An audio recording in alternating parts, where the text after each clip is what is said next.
Le sujet du jour, c'est l'entrepreneuriat social. Pourquoi ce choix?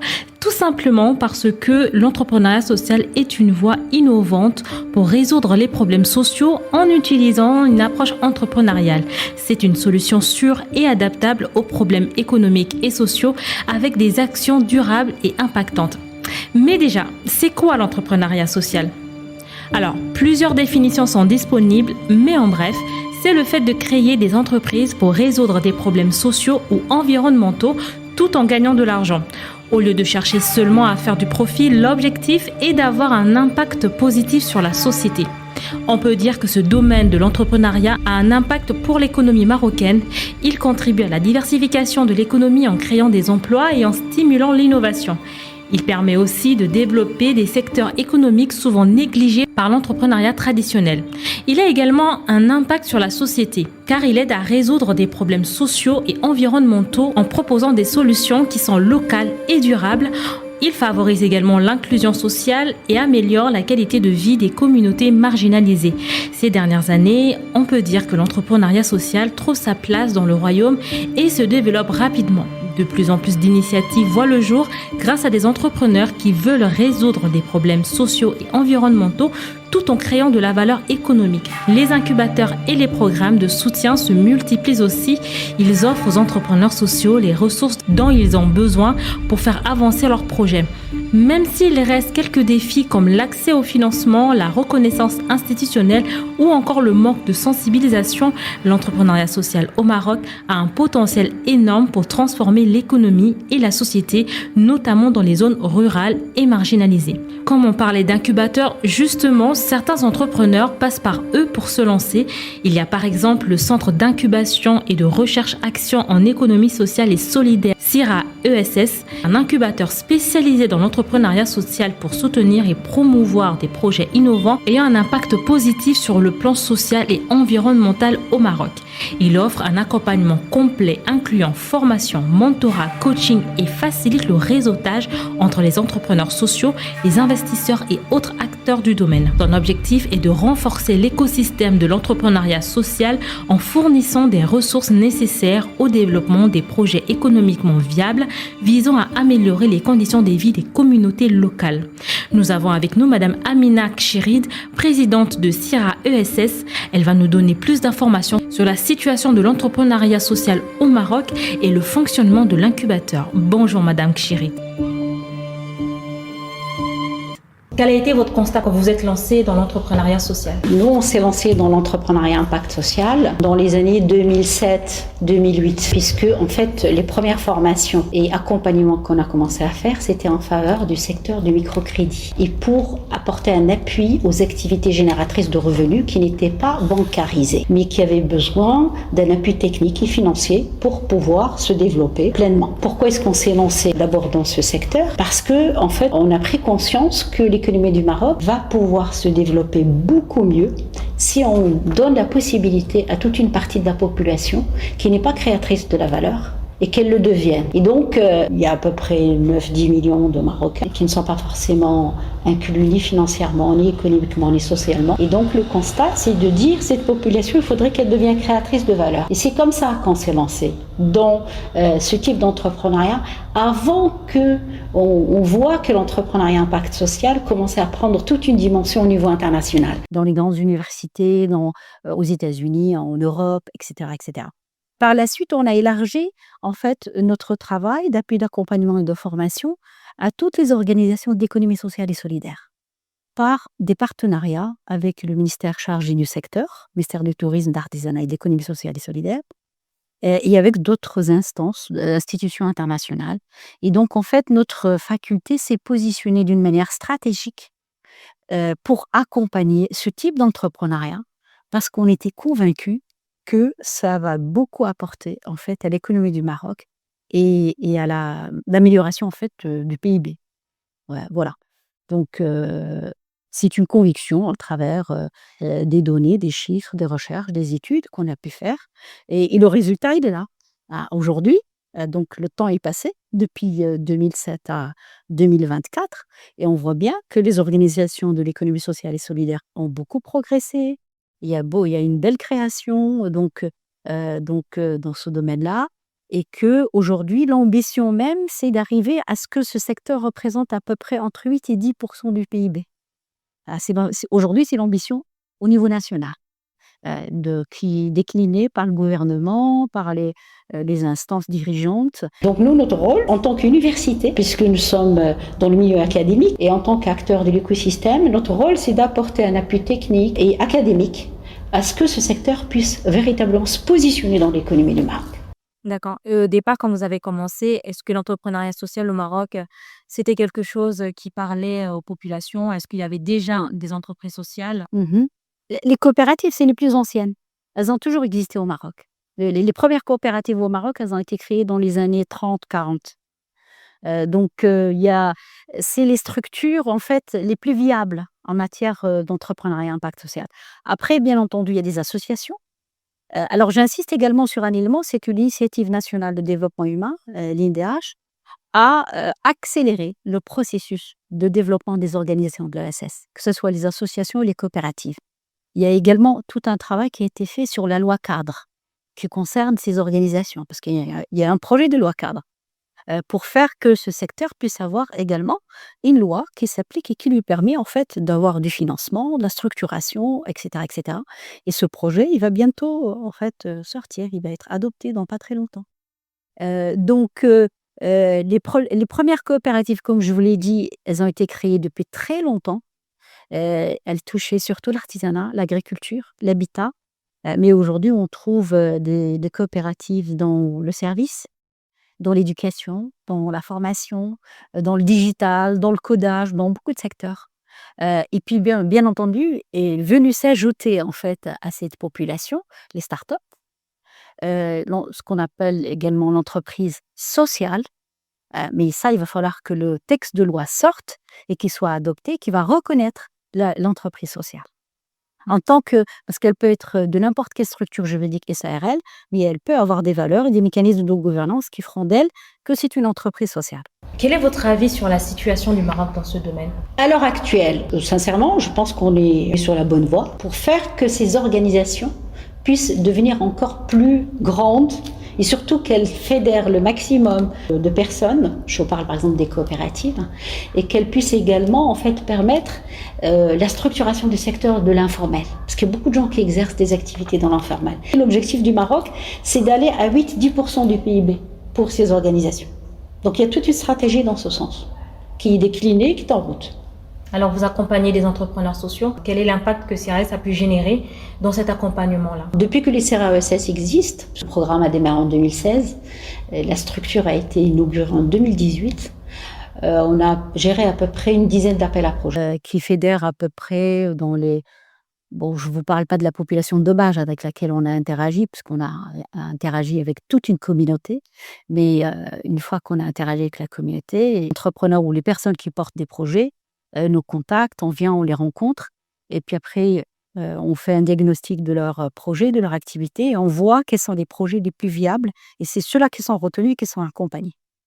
Aujourd'hui, on est à peu près à, je dirais, pour faire simple, hein, on est à une 150aine de projets d'entrepreneurs, d'activités qu'on a accompagnés depuis que nous existons et qui sont en train de se développer. Et on a en cours d'autres appels à projets là, qui vont démarrer, par exemple, à partir du mois d'août, septembre. Est-ce que c'est possible pour vous de mesurer l'impact social de ces projets-là que vous accompagnez? Oui, tout à fait. Puisque, en fait, dans notre accompagnement, on accompagne les porteurs de projets en amont. On les accompagne pour la création de leur structure juridique, la validation de leur business model, pour que ce soit un modèle d'affaires vraiment porteur. Et puis après, on les accompagne en post-création et même en accélération. D'accord? Donc, généralement, on continue à les suivre et on voit dans quelle mesure le chiffre d'affaires se développe, dans quelle mesure ils créent de nouveaux emplois, quel est leur impact, leur contribution, par exemple, en matière de création d'activités, sur une préfecture, sur un territoire, etc. Nous avons des indicateurs dans ce sens et le CIRA-ESS est en train de mettre en place un observatoire régional spécifique à la région Casablanca-Stade qui va développer des indicateurs sur l'impact de ces organisations sur le PIB de la région Casablanca-Stade. et avec une ambition, bien entendu, qu'il puisse y avoir des observatoires au niveau national. En ce qui concerne la viabilité économique de ces projets que vous soutenez, comment est-ce que ça se passe pour qu'ils soient complètement viables? En fait, quand on les accompagne, on valide l'idée que c'est un business model, un modèle d'affaires viable. C'est-à-dire qu'il va être générateur de chiffres, de marge et créateur de valeur. Bah, sinon, on ne le retient pas. Ou alors, on va continuer à avancer, à transformer l'idée pour arriver à en faire un modèle d'affaires viable. C'est-à-dire que lorsqu'on vous présente un projet et vous le trouvez qu'il peut vivre, qu'il peut survivre Oui. et avoir une longue vie, à ce moment-là, vous travaillez avec la personne qui vous le propose. En fait, pour qu'ils puissent bénéficier du financement, puisque nous, on les accompagne jusqu'à ce qu'ils puissent avoir aussi le financement. Si le modèle d'affaires n'est pas viable, le projet ne pourra pas être finançable. Donc, forcément, ce qu'on présente pour bénéficier d'un financement, c'est on juge que c'est un modèle d'affaires viable à travers le programme d'accompagnement. Dans votre travail pour la promotion de l'entrepreneuriat social au Maroc, quels sont les défis que vous rencontrez? Alors, les défis, il y en a quelques-uns. À mon avis, le défi le plus important, c'est qu'il y a encore une méconnaissance quand même de ces organisations sur leur mode de fonctionnement, sur les mécanismes de gouvernance, et particulièrement par exemple les coopératives. Euh, les gens ne connaissent pas encore les mécanismes de gouvernance, de gestion, de mode de fonctionnement. Il y a encore beaucoup de travail à faire en matière de sensibilisation, de formation, de mise à disposition de l'information pour que les gens sachent comment fonctionnent ces organisations et en quoi un travail collectif, parce qu'en fait, qu'est-ce qui fait que ces organisations sont intéressantes? Parce qu'elles génèrent et elles mettent en route un process de travail collectif entre plusieurs, un entrepreneuriat collectif ou un entrepreneuriat à intérêt général. Et il y a encore de la méfiance parce que les gens ne maîtrisent pas encore les modalités de gouvernance, de gestion, etc. Je pense que c'est le plus grand défi, pour faire que ces coopératives puissent grandir et que ces startups puissent également grandir et qu'elles puissent continuer à travailler ensemble. Voilà. À mon avis, c'est le plus grand défi. D'accord, donc l'incubateur, il a été créé par l'université.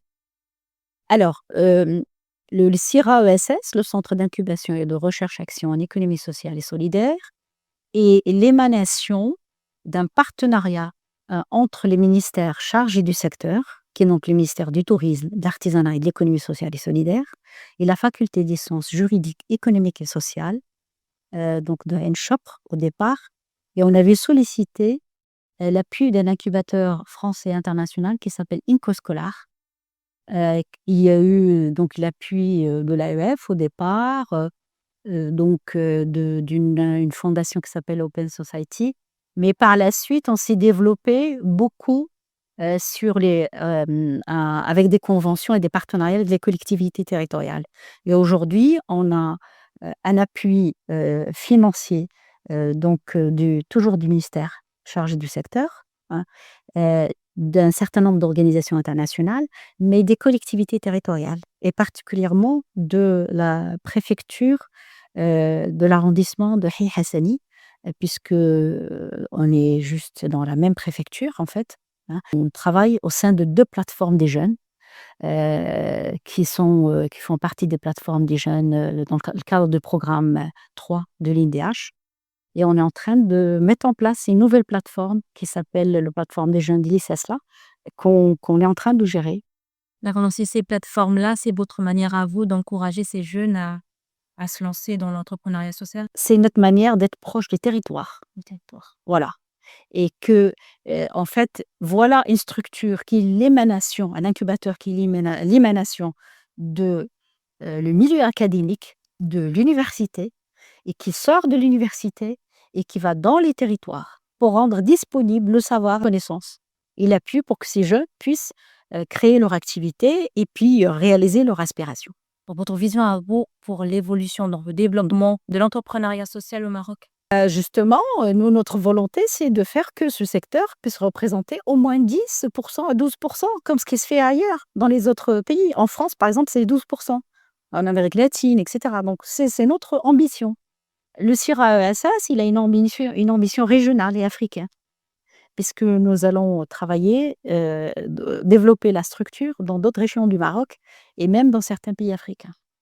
Donc, pour nous, on est convaincus que, de toutes les façons, tous les indicateurs et les chiffres nous démontrent, et particulièrement toutes les crises économiques et financières qu'on a connues ces dernières années, et même la crise du Covid-19, elles nous ont toutes démontré que le modèle classique d'entrepreneuriat qu'il a pour générer de l'argent et redistribuer aux actionnaires, ce modèle-là, il ne peut pas continuer à fonctionner comme ça. Il a ses limites. Et toutes les crises qui se sont répétées nous l'ont démontré. Donc l'intégration du social, de l'environnemental et de l'écologie est quelque chose de fondamental. Et moi, je dirais qu'en fait, ces dimensions doivent s'appliquer à tout projet d'entrepreneuriat aujourd'hui. On ne peut plus faire de distinction. Le social, l'écologique, l'environnemental, le changement climatique doivent être partie intégrante de tout projet d'entrepreneuriat. Donc, on peut dire que l'entrepreneuriat social, c'est comme une option sérieuse pour venir à bout des problèmes sociaux et environnementaux que rencontre le Maroc. Oui, c'est une manière de transformer et impacter positivement le modèle économique. Je peux le dire comme ça.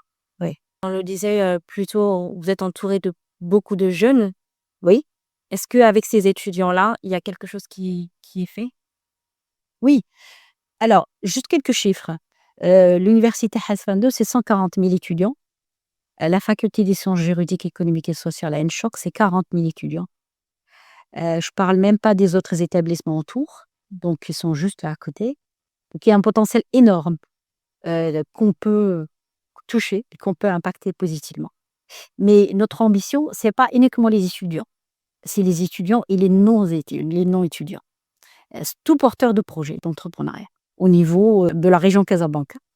Il peut tout à fait, en fait, bénéficier, s'il a un projet viable, il peut bénéficier dans le cadre des appels à projets que nous lançons d'un accompagnement. Comme certaines associations le disent, le gouvernement ne peut pas tout faire, 2-3 personnes ne peuvent pas tout faire. Il faut vraiment que la jeunesse, même les personnes qui sont dans les zones reculées, que tout le monde travaille à ce que les problèmes sociaux puissent se réduire. Ah oui, en fait, non, mais le gouvernement, les instances étatiques, c'est pas leur rôle. Ils peuvent réfléchir à des stratégies, ils peuvent mettre en route des programmes, ils peuvent orienter, ils peuvent lever des fonds, etc. Mais c'est les acteurs qui doivent mettre en route. Et c'est tout citoyen marocain, en fait, euh, jeunes ou femmes, parce qu'il y a aussi la question de l'entrepreneuriat féminin, parce que le taux d'activité des femmes reste encore faible au Maroc. Donc, il y a beaucoup à faire aussi dans ce domaine-là. Et ce secteur, étonnamment, il fédère beaucoup de femmes, d'ailleurs. Donc, je pense qu'en fait, tous les citoyens, tous les acteurs de l'écosystème doivent contribuer au développement de ce secteur. L'ambition de CIRA ES, c'est travailler avec l'Afrique. National, régional et africain. Dans un premier temps, en tous les cas. Ça fait quand même, depuis 2018, ça fait 6 ans, 7 ans qu'on existe. On a fait un chemin. Là, on est en train de travailler sur un projet d'une plateforme digitale d'accompagnement à distance. Donc, on va faire de l'hybride.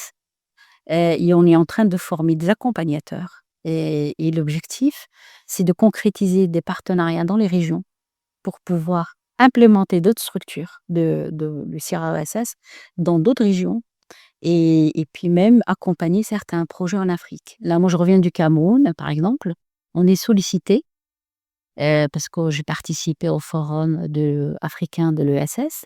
On est sollicité pour apporter l'appui à la création d'incubateurs panafricains dans ce domaine.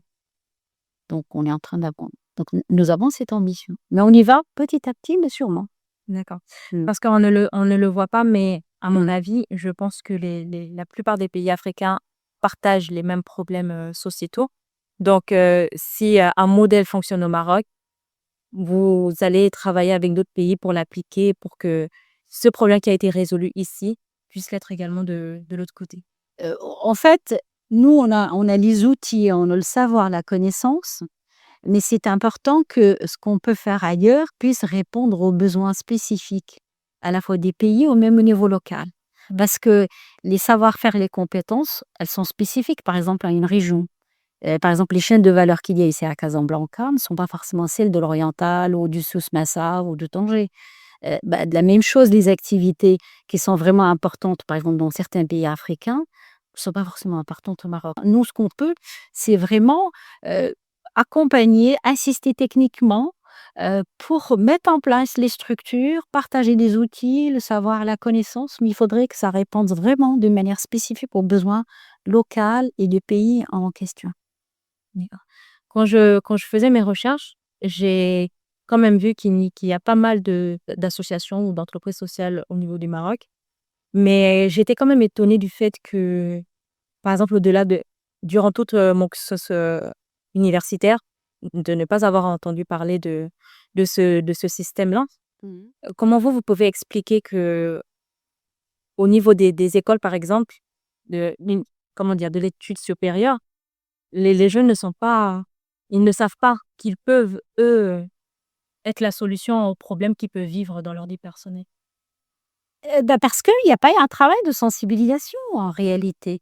Si vous voulez, on ne va pas attendre l'enseignement supérieur pour commencer à parler de l'impact de l'écologie ou du social ou de l'environnemental. Il aurait fallu le faire beaucoup plus tôt. On voit aujourd'hui de plus en plus de lycées qui commencent à sensibiliser sur ce mode d'entrepreneuriat. Mais il aurait fallu même commencer beaucoup plus tôt. Par exemple, même dans les écoles, même avec les enfants. Hein. Donc, ce travail, il va falloir le faire. Hein. Donc, beaucoup plus tôt que maintenant. Vous savez, vous pouvez expliquer à un enfant, par exemple, pourquoi est-ce que je cotise à une mutuelle? Je cotise à une mutuelle. Pourquoi? Parce qu'il y a des gens qui n'ont pas forcément les moyens. Moi, je n'ai peut-être pas besoin d'un, d'un, de soins, mais ce que je cotise, il peut servir d'autres personnes qui n'ont pas forcément les moyens, mais qui peuvent avoir des problèmes de santé. Le champ, il est énorme dans lequel on peut investir. Et justement, avec l'évolution que connaît le Maroc dans le secteur de la santé, on va être abordé également à accompagner les structures et les activités qui vont rendre service aux besoins de la santé. L'accompagnement de proximité des personnes en situation, par exemple, qui sont âgées, etc. Et là, il y a des besoins, c'est extrêmement important. On ne peut pas être uniquement dans la santé privée ou dans la santé publique. Il y a aussi un tiers secteur et dans lequel l'État ne peut pas investir et qui peut ne pas forcément intéresser le secteur privé et dans lequel il y a un besoin. Est-ce que vous voyez ce que je veux dire? Oui. Voilà. C'est ce tiers secteur qui est entre le public et le privé. C'est ces organisations qui répondent à des besoins sociaux, sociétaux et environnementaux. Et j'ai pas le souvenir d'avoir vu, comme vous disiez tout à l'heure, que ça va bientôt sortir un cadre légal Oui, qui encadre l'entrepreneuriat social. il y a eu déjà un premier texte de loi qui a été conçu. Non, il a été conçu, le travail a été fait, bien entendu, et initié par le ministère chargé du secteur, mais en 2014, 2015. Moi, j'ai participé aux ateliers à l'époque et tout ce travail qui avait été fait, mais il n'a pas été adopté. Entre-temps, l'environnement économique a changé et le ministère chargé du secteur a lancé un nouvel appel d'offres. Et il y a un texte de loi qui est en cours et espérons il va finir par être adopté. Mais les acteurs de l'écosystème, depuis de nombreuses années, soulignent l'importance de la loi cadre. Oui. Ah, ça fait des années, hein. Oui, parce que quand j'ai fait mes recherches, j'ai trouvé quand même, par exemple, pour la France, un cadre légal très détaillé, Oui, bien clair. beaucoup de pays, pas que la France, Oui. même des pays latino-américains, l'Espagne, le Portugal, etc. Alors, en fait, dans la stratégie du Maroc, le Maroc a adopté différemment. Il y a certains pays qui ont légiféré, qui ont posé une loi. Le Maroc, il a développé les structures et il a légiféré par rapport aux structures et aux secteurs. Par exemple, il y a des lois qui cadrent le microcrédit. Vous le savez. Il y a des lois qui cadrent la coopérative. Il y a des lois qui cadrent les associations. Euh, il n'y a pas de loi qui cadre l'entreprise sociale. L'objectif de cette loi cadre, qui j'espère va bientôt sortir et être adoptée, c'est d'apporter des solutions à l'ensemble de ces organisations qui constituent le vivier de l'économie sociale et solidaire, ou de l'entrepreneuriat à impact social et environnemental. Et j'espère que ça va venir. Mais est-ce que vous avez autre chose que vous souhaitez ajouter? Qu'est-ce que je peux rajouter? Moi, j'ai la conviction que ce secteur va prendre pleinement sa place dans le modèle économique. Il n'y a pas le choix. Parce qu'on voit cette émergence au niveau international dans beaucoup de pays. Et le Maroc n'échappe pas en fait à cette évolution. Donc, moi, je suis convaincue que ce secteur va prendre pleinement sa place dans l'économie et que ça va être la locomotive pour que, vous savez, il y a une problématique, par exemple, de taux de croissance au Maroc. Ça fait des années qu'on a un taux de croissance qui ne répond pas aux besoins du pays et qui, en fait, il tourne autour de 2,5, 4,5 au mieux dans les années, mais pas plus, hein, même les années où il y a eu moins que ça. Et donc, alors qu'on aspire à avoir un taux de croissance de 6 ou 7, ça serait vraiment important.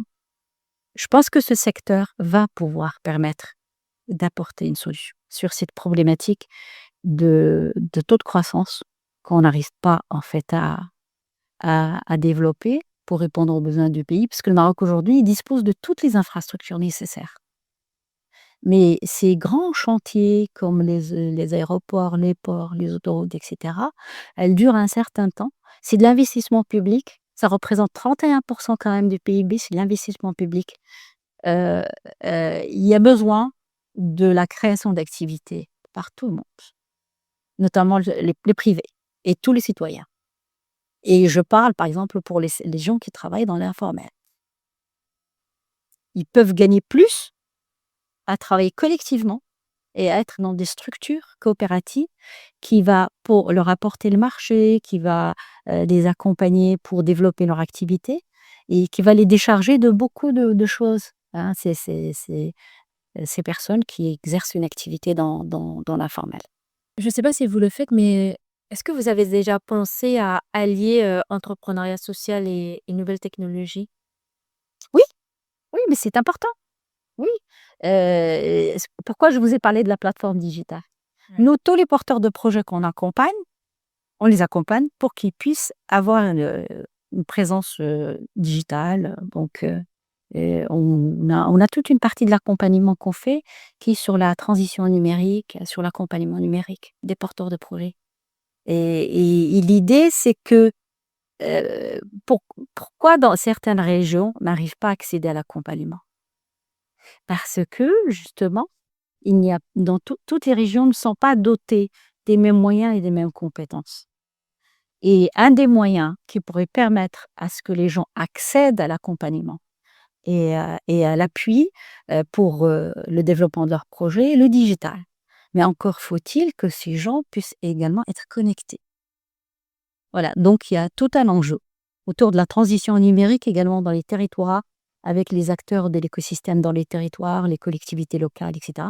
Parce que si on met en place, par exemple, une plateforme digitale, encore faut-il que les gens puissent être connectés. Vous faites des formations? Oui. On en parlait tout à l'heure des masters. Alors, en fait, ici, dans cette faculté, on a développé plusieurs programmes de formation diplômants.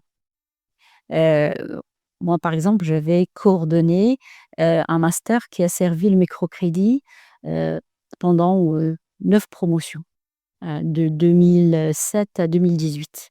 Une bonne partie des compétences qu'on a livrées pour le secteur du microcrédit. Après, il y a eu un autre master sur les innovations sociales et l'économie sociale, et le management de l'économie sociale et solidaire, qui a aussi fourni 3 promotions. Un troisième master sur tout ce qui est conduite de projet et par le digital. Donc là, on est à la 3e promotion. On a monté une licence professionnelle sur l'entrepreneuriat et le financement de la TPME. Donc pareil, on a fourni également plusieurs promotions. Mais aujourd'hui, ce qui intéresse le public, c'est plus forcément des formations diplômantes. Aujourd'hui, beaucoup de personnes, jeunes et femmes, sont intéressées par des formations certifiantes, de courte durée, et qui peuvent avoir de l'impact beaucoup plus rapide. Ils leur permettent de développer des métiers ou des connaissances. Et on est en train d'investir beaucoup, surtout certaines formations certifiantes. Parce que les jeunes n'ont pas forcément envie de rester 2 ans en formation pour un master, etc. Et qui ne sont pas, ces diplômes, ils ne sont pas forcément opérationnels. C'est-à-dire que l'étudiant, il peut passer 2 ans, c'est vrai, il a un diplôme, ça peut l'aider pour avoir des postes, soit dans le privé, soit dans la fonction publique, ou aller vers la recherche. Mais ce n'est pas forcément des formations opérationnelles qui vont permettre à un jeune tout de suite d'avoir un savoir-faire et un métier. Et ça, il y a vraiment un vrai besoin. Et c'est ce qu'on est en train de développer. D'accord. Juste pour terminer, de bien dissocier l'entrepreneuriat et l'entrepreneuriat social. C'est-à-dire que l'entrepreneuriat, je pense que le but premier, c'est générer des gains. Alors que l'entrepreneuriat social, c'est l'impact positif qu'on peut avoir sur le social, l'environnemental. Alors, je ne fais pas cette distinction, personnellement. Ça fait des années que je travaille là-dedans. Pour moi, il peut y avoir un projet impact social et environnemental, mais un projet qui est lucratif. Parce que même ce type de projet, il a besoin de lucrativité. Sinon, il ne peut pas fonctionner. N'importe quel projet classique d'investissement aujourd'hui doit intégrer la dimension sociale et environnementale. On ne doit plus faire la distinction. Selon le tableau dressé par Madame Chiri, on peut dire que dans une vision très positive de son développement, l'entrepreneuriat social au Maroc pourrait sérieusement changer ces 10 prochaines années. D'abord, il pourrait y avoir un nouveau cadre légal avec des avantages fiscaux. Ensuite, les financements pourraient provenir de fonds d'investissement pour le social ou encore de financement participatif. En plus de ça, l'éducation verra le jour, ce qui permettra de mieux mesurer l'impact social. Les dernières technologies seront-elles adaptées à ce domaine ? C'est une question qui se pose car cela pourrait offrir une option de développement et de réussite supplémentaire. Il faut dire que si l'entrepreneuriat social maintient son développement dans le royaume, il pourrait vraiment booster l'économie du pays en résolvant des problèmes sociaux tout en créant de l'emploi. CIRA ESS serait donc l'un des acteurs majeurs de cette lutte pour l'épanouissement de l'entrepreneuriat social au Maroc. Un grand merci à Madame Aminak Chirid pour nous avoir éclairé sur le rôle de CIRA ESS dans l'entrepreneuriat social au Maroc.